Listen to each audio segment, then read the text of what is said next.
মন্ত্রণালয় 13 জানুয়ারি দুপুরে পররাষ্ট্র মন্ত্রণালয়ে তাকে ডেকে এ বিষয়ে কড়া প্রতিবাদ জানানো হয়।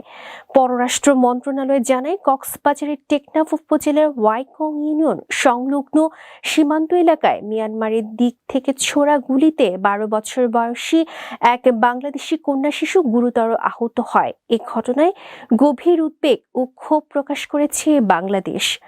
বাংলাদেশের পক্ষ থেকে জানানো হয়, কোনো উস্কানি ছাড়াই বাংলাদেশের দিকে গুলিবর্ষণ আন্তর্জাতিক আইনের সুস্পষ্ট লঙ্ঘন এবং প্রতিবেশী দুই দেশের সুসম্পর্কের জন্য বাধাস্বরূপ।